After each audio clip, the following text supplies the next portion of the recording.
Thank you for joining Wars of the Roses. And this is The Bird of Wisdom and the Bird of War by Manly P. Hall. An article taken from Horizon, the Magazine of Useful and Intelligent Living, Volume 5, Number 3, Winter 1945. The Bird of Wisdom and the Bird of War by Manly P. Hall. In the year BC 323, a dynasty of Macedonian kings became rulers over the ancient land of Egypt. Ptolemy of Eordea was one of the 7 body generals of Alexander the Great. After the death of Alexander, Ptolemy was appointed satrap of Egypt, and by sheer genius and a befitting ruthlessness, he eventually attained the crown, establishing a family line which endured for nearly 3 centuries and ended with the ill-starred Cleopatra. The coinage of Egypt dates from the period of Ptolemy I Soter. The great coinage of the Ptolemies included staters and octadrachms of gold, tetradrachms of silver, and a variety of bronze money. The gold and silver coins usually carried on the obverse the head of Ptolemy I or Arsinoe II, while the bronze, many of them of large size, are adorned with a profile head of Zeus Ammon. The reverse on nearly all the coins is the heraldic device of the Ptolemies, an eagle standing on thunderbolts. The early mintage is excellent, and the coins were issued in foreign countries. Later, the issuance of currency was carried on in Egypt with a marked decline in the merit of the production. The coins were inferior in style and the precious metals were debased. We represent here 2 coins, one from the reign of Ptolemy Soter, the founder of the great dynasty, and the other issued about the time of Cleopatra. It is the reverse of the coins that holds especial interest. At first glance, it would appear that the later tetradrachm is simply a clumsy copy of the earlier coin with necessary changes in the inscription. A more critical analysis, however, shows a surprising change in the bird of the Ptolemies. The earlier mintage bears slight resemblance to an eagle. The head is entirely different in shape, the neck is much longer, and the legs are not feathered. The so-called eagle is in reality a phoenix, the sacred bird of antiquity, the symbol of the divine right of kings, and the peculiar emblem of the state mysteries ruled over by the secret master of the hidden house. It was this secret and venerable Hierophant who was the Lord of Lords and King of Kings, regent on earth of the great gods of the north, bearer of the Ankh, the key of immortality, and the judge of the quick and the dead. Tetradrachm of Ptolemy Soter, tetradrachm of Cleopatra? How did it happen that this mythical bird of wisdom was transformed into the very literal bird of war? The change was gradual. Each of the Ptolemies issued his coinage from the royal mint, and each of the coins looked a little less like a phoenix and a little more like an eagle. The Great Seal of the United States is another case in point. Notice the difference in the heads of the 2 birds, the first as originally designed and the second as it now appears. On the first seal, the bird is practically identical with the phoenix on the coin of Ptolemy Soter, and in its present form it closely resembles the heraldic device of the last Ptolemy. What has happened to the bird that Dr. Benjamin Franklin, peering through his homemade bifocals, pronounced an admirable and lifelike depiction of a wild turkey? We have every right to assume that the bird which originally appeared on the Great Seal of the United States was a phoenix, inasmuch as several phoenix designs were submitted at that time. At least one of these sketches represented the bird upon its nest of flames, and the design included Masonic columns. The Freemasonic influence at work during the period of the establishment of the United States as an independent nation would explain the early use of such symbols as the phoenix, the all-seeing eye, and the Great Pyramid. It would profit the thoughtful symbologists and heraldists to examine thoroughly the origin of such devices as the eagles of Caesar and Napoleon, and the crests of the German House of Hohenzollern and the Russian House of Romanov. The double-headed Russian and Teutonic eagles are certainly phoenix birds. In the symbolism of antiquity, a double-headed eagle would have little meaning, but a phoenix so depicted would have profound esoteric significance. In medieval alchemical manuscripts, a curious androgynous human figure with 2 heads surmounted by a single crown represents the Hermetic Adept. In the texts, this androgyny is referred to as the king-queen, the philosophical hermaphrodite. This word itself is derived from the names of 2 deities, Hermes and Aphrodite, divinities associated with fire and water. The symbolism can be traced even further. There is an esoteric axiom: all things are perfected by art and nature. Fire was the symbol of art, for by means of it Tubal-Cain pounded the swords into plowshares. Fire is the master of the metals. The word Hermes is from the root herm, which means fire. Fire is the sun principle, and in alchemy the sun is the golden king with his crown of rays. Aphrodite, born out of the sea, is a water symbol representing nature and nature's life. For all natural creatures originate in water and are nourished by what the Greeks called the humid principle. Water is associated with the moon, and the moon is the silver queen, the mother of the generations. Sometimes she is represented with the lunar crescent beneath her feet, as in the case of the Virgin Mary from Mare, water, or like goddess Isis with the lunar horns or the white disk of the moon as a headdress. In the Hermetic androgyny there is one body, male-female, surmounted by the golden-crowned head of the king and the silver-coroneted head of the queen. Thus is represented the final reconciliation of all elements in nature, the ultimate union of fire and water. This symbol is the seal of the adept in whose consciousness the mystery of equilibrium has been perfected.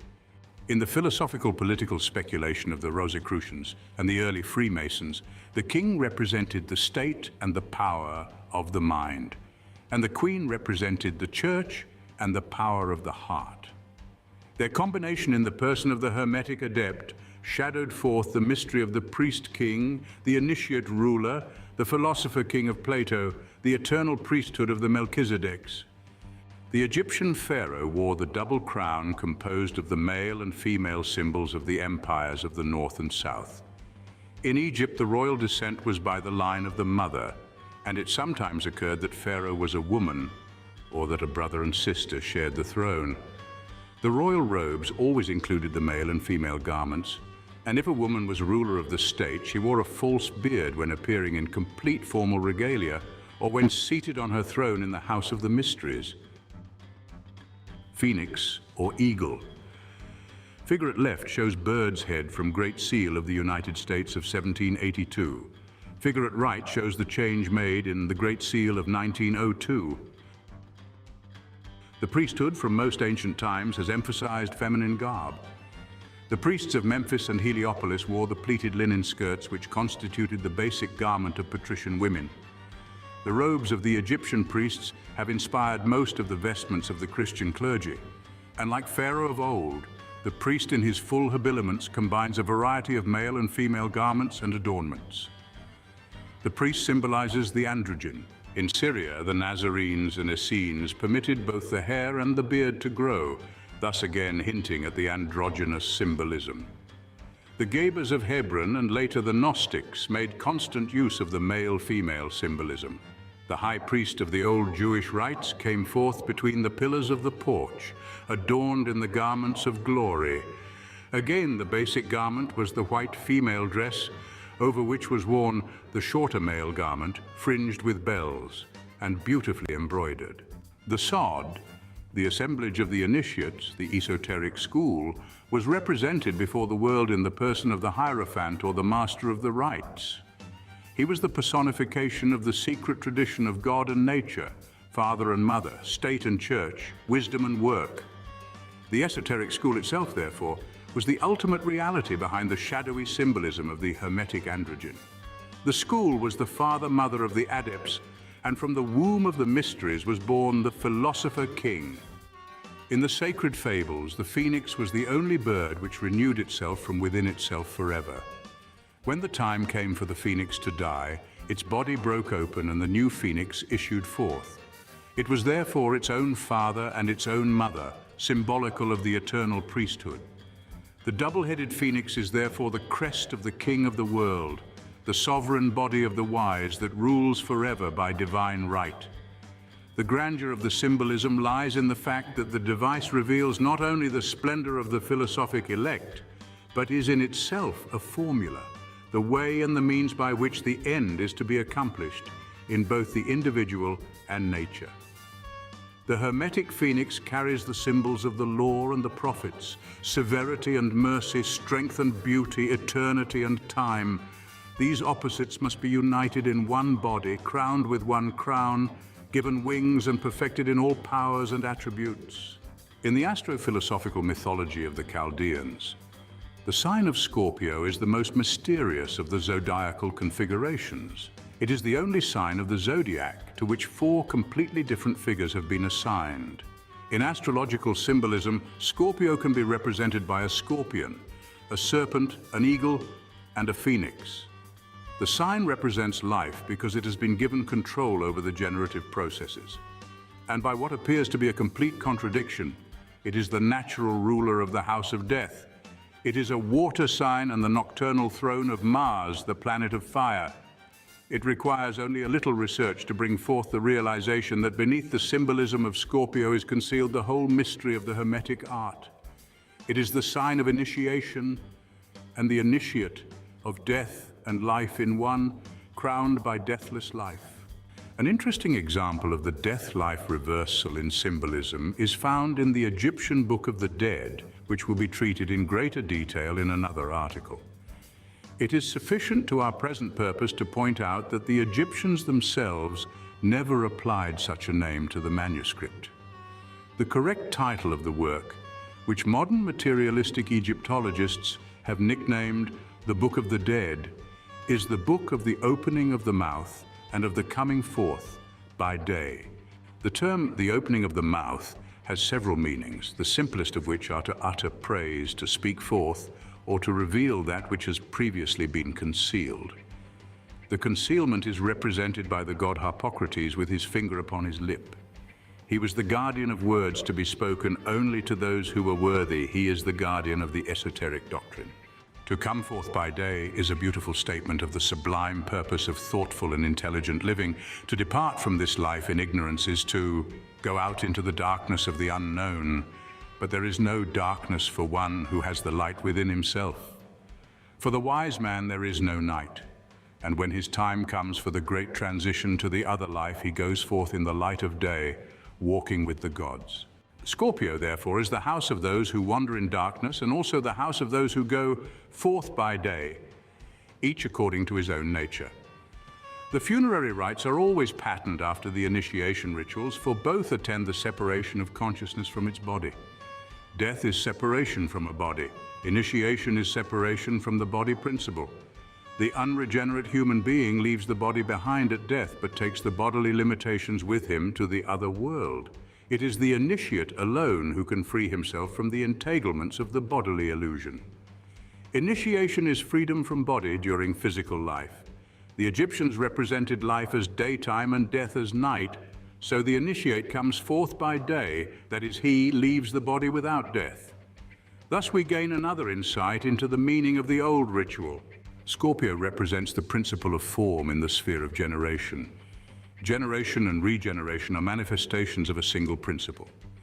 Generation takes place on 4 planes represented by the symbolical creatures assigned to the Scorpio quality in the following ascending order: the serpent, earth, the physical principle; the scorpion, water; the humid or vital principle, ether; the eagle, air, the intellectual principle; the phoenix, fire, the spiritual principle, consciousness. Let us examine these symbols in greater detail. The serpent is a universal emblem of the earth power because its abode is subterranean. There is a legend that the serpent once had feet and even wings, a dragon, but lost them as punishment for having tempted Eve. This is a simple story of the so-called fall. The earth itself, while in the paradisical state, was a sphere of volatile magnetic substances. The coiled serpent is the nebula, but in the processes of universal generation, it crystallized into its present inert form, with the magnetic fields locked within its shell.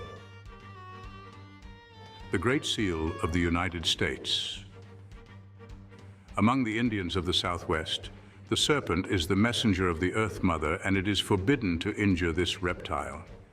After the snake dance, the serpents are released to the 4 corners of the world so that they can go back beneath the ground and carry to the Great Mother the message that her human children need rain for the preservation of life. In the initiation rituals, the earth, which is the mother of the material generation, becomes the symbol of the esoteric school, which is the mother of regeneration or the generation of spiritual things. As the serpent is the messenger of the Earth Mother, so the winged, feathered serpents are by analogy the world's saviors, the messengers between mankind and the secret dark mother that dwells in the house of the mysteries. The Multamamai, the mother of mysteries, the Black Diana, great goddess of the Ephesians, received the homage of her serpent priests, and the Egyptian priests wore the serpent upon their foreheads because they were the servants and messengers of the old god of the north and his regent upon earth, the secret lord of white-walled Memphis. Thus there is the old serpent, the earth and the world, which is the eternal tempter. And there is that other serpent raised by Moses in the wilderness, the serpent of wisdom, the messenger. For the earth itself and all that it contains is both the stumbling block under the spirit and the book of life. The scorpion is the formative principle on the plane of vitality. It is energy, creative and destructive, but in the Scorpio symbolism it represents the backbiter, the betrayer. For the scorpion stings with its tail, bestowing what is called in India the kiss of death, and what the scriptures call the kiss of Judas. In the East Indian tantric philosophy, the centers of spiritual energy along the spine are called chakras, a word meaning wheels. The chakra at the lower end of the spine, the Muladhara, a lotus of 4 petals, by corresponding with the sacrococcygeal, is the center of the lower animal passion and appetites. It is the basket in which the serpent Kundalini lies coiled and from which it is aroused by spiritual discipline. Symbolically, the scorpion's tail with its sting represents this structure. On the plane of vitality or energy, the formative power of Scorpio creates the etheric archetypes into which the physical structure is molded to create bodies. In the Egyptian mysteries, the disciple entering the temple passed into a subterranean chamber called the necropolis, or city of the dead. It was here that an order of priests and their assistants supervised the rites of the dead, prepared bodies for burial, and bound the ka, the etheric double of the deceased person, to his mummy by magical formulas. Most of those who worked in the necropolis were candidates for initiation, who had failed to pass their test, but possessed too much knowledge of the esoteric tradition to be permitted to return to the outside world. The mystery of the ka is the story of the unconscious or subconscious self of modern psychology. The necropolis is the sphere of the subconscious mind where action is bound to the patterns set up by fixations, complexes, and phobias. Plato said, "The living are ruled by the dead." He did not mean ruled by ghosts, but by a strange kind of death within the self. It is this death within and not the death of the body that is the last great enemy that must be overcome. The principle of forms not only makes bodies possible, but is forever impressing these bodies with limitations. This very crystallizing pressure continues until the form impulse finally destroys its own progeny. Every form ultimately becomes a grave. The creatures inhabiting the necropolis, binding living spirits to their dead bodies, are the elementary forces of nature, the betrayers bestowing death in the name of life, declaring slavery to be freedom. They are the source of that mysterious contradiction which has plagued all human efforts since the beginning of time. The third symbol of the form principle is Scorpio as the eagle. While this symbolism is not widely known, it can be pointed out that it appears in the mystery of the Apocalypse, where the 4 fixed signs of the zodiac are represented by a lion, a bull, a man, and an eagle. In assigning the 4 evangelists to these 4 symbolic creatures, the eagle, Scorpio, is assigned to St. John. The eagle is the intellectual principle of form represented by the power of the world. The extremely keen perceptive powers of the eagle have been associated with symbolism from the earliest periods of that ancient science. It is a courageous and warlike bird representing conquest and the will to power. In Greek mythology, the eagle was associated with the god Zeus, and this association was transferred to the Roman Jupiter. In the symbolism, the eagle in turn was associated with a thunderbolt, created in the forge of Vulcan and hurled by Zeus upon the victims of his wrath. Zeus is the symbol of the laws governing mundane creation. He is the immutable basis of the patterns which, existing in the intellectual world, mark the boundaries and limits of all elementary motion and combination. In the orders of divinities, Zeus is referred to as an intellectual god or a deity of the intellectual order. The human ego is individualized in the intellectual sphere, therefore by nature it is an intellectual entity, and the eagle is its appropriate symbol. The ego is the king of the personality, the supreme tyrant in the tyranny of matter. We can refer again to the Egyptian ritual. The soul of the deceased, standing before the god Osiris, cries thus with the lips of its heart, "Protect me, great God, and preserve me from the king who ruleth for a day." The king who ruleth for a day is the personality complex, or ego, and the day is one incarnation in a life cycle. The soul, therefore, begs to be delivered from the tyranny of the personality, from the false self, whom Jesus calls the prince of this world. The personality creates the life pattern, and the life pattern in turn destroys both its creator and its creature, the body.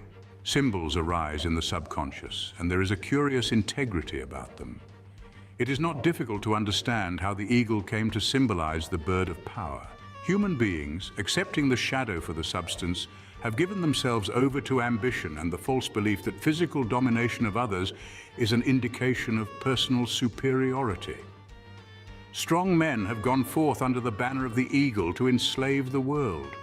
These tyrants, autocrats, and despots have been motivated by the pressure of self-will. The martial urge has forced them to their various destinies.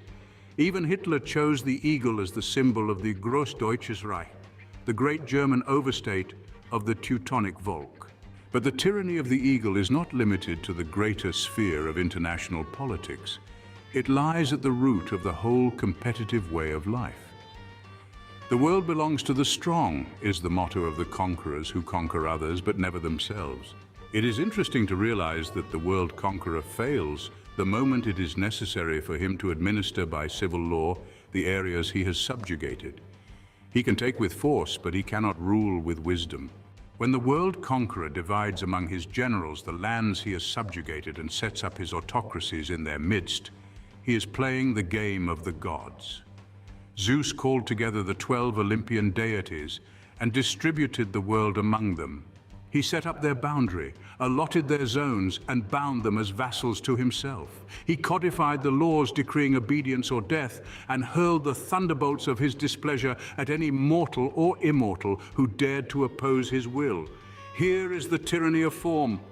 All who enter into the state of form, taking upon themselves bodies, mental, emotional, or physical, must give allegiance to the Lord of Form and his minions. Death is the supreme ruler in the world of forms. Forms are compound, and all compounds must be dissolved. Here we see the sign of Scorpio emerging in its death symbolism, and we can understand better that morbid medieval pageantry of the dance of death.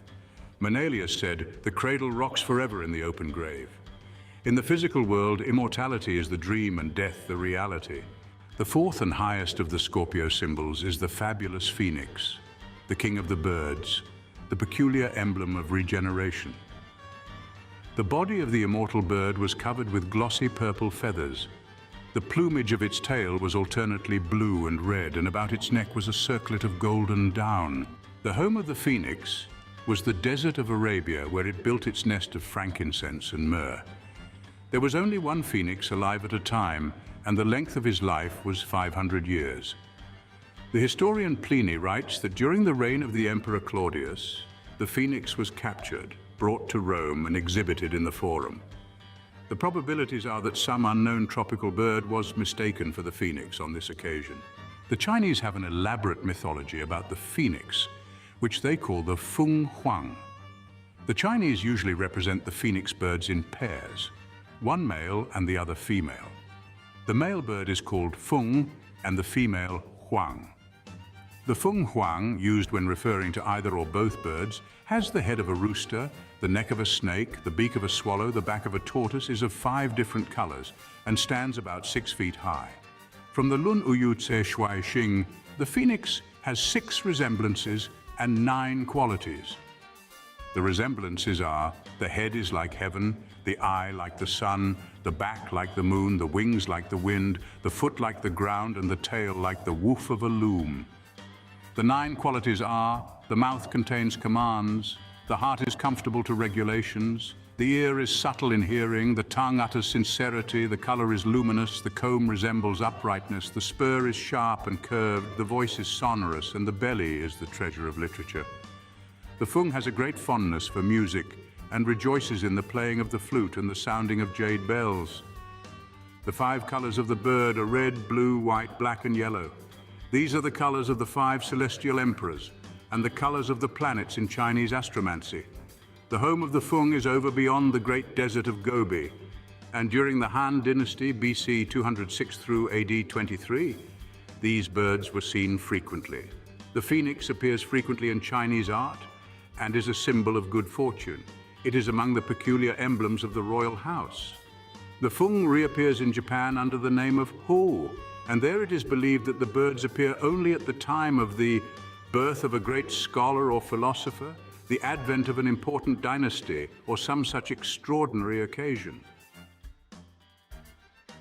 The phoenix on its nest of flames. From an old engraving. The thunderbird of the American Indian is beyond question a phoenix.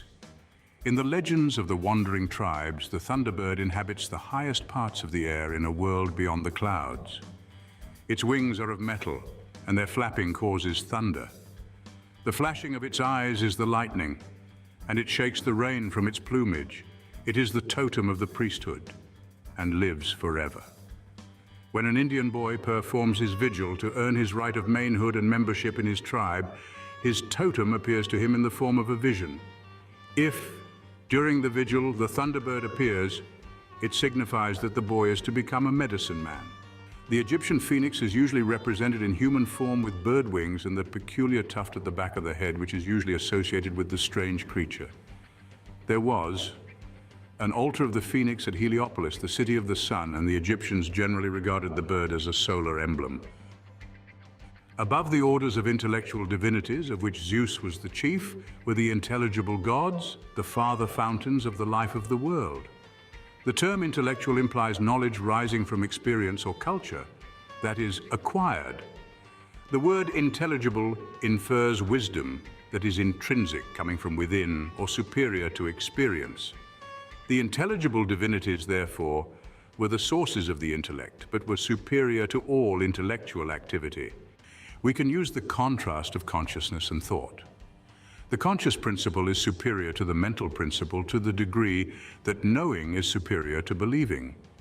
In the Scorpio division, we are dealing with the form principle. So the phoenix represents form on the plane of consciousness, the patterns of all things resting in the state of the divine knower. These patterns are the spiritual foundations of the world. They constitute truth, and the experiencing of them as a mystery within consciousness is the discovery of truth. The divine patterns are what Freemasons call the trestle boards, the plans for the work of the day. These plans are kept within the holy place where the master builders may consult them in the work of building Solomon's everlasting house. The master builders are the adepts of the secret schools who alone have access to the trestle boards of the great architect of the universe. The great work is to build according to the law, and the secret schools are the instruments of the universal consciousness in its aspect of the builder. This consciousness and its adepts are appropriately represented under the symbol of the phoenix, the bird of consciousness. As we look about us in our modern world, we can realize the conflict between principles and personalities, between universals and particulars, between ideals and so-called realities. The human being is by nature intellectual. He is a thinker and not a knower. It is only by the adventure of seeking consciousness within the self that mortal man can discover the immortality locked within him. Spiritual truths are beyond general comprehension, so we rationalize them, transform them into intellectual premises, and finally reduce them to terms of utility. Under the pressure of environment and tradition, and hearkening to the Lorelei song for higher education, we compromise our ideals for profit, thus undermining every institution we seek to build. Thus it comes about that we tamper with the symbolism of the phoenix. We say to ourselves, obviously the bird never existed. It is an impossible creature, fit only for legend and fairy tales. Probably it was some other kind of bird all the time. Perhaps the ancient artist was at fault. Obviously he intended this to represent an eagle, so we will correct it for him. We will shorten the neck, hook the beak, spread the claws, shorten and feather the legs, and when we get through, we have a respectable eagle. Here is a bird we can all understand. We have done precisely the same with our concept of consciousness. The materialist asks, does consciousness exist? Probably not. It was just a superstition of the past. What the ancients really meant was intellect, so we will correct the error. We will lower our ideals, shorten our perspective until this abstract term comes to resemble something that we know. We will take this symbol of a spiritual intangible and transform it into a figure that is strong and cunning and cruel.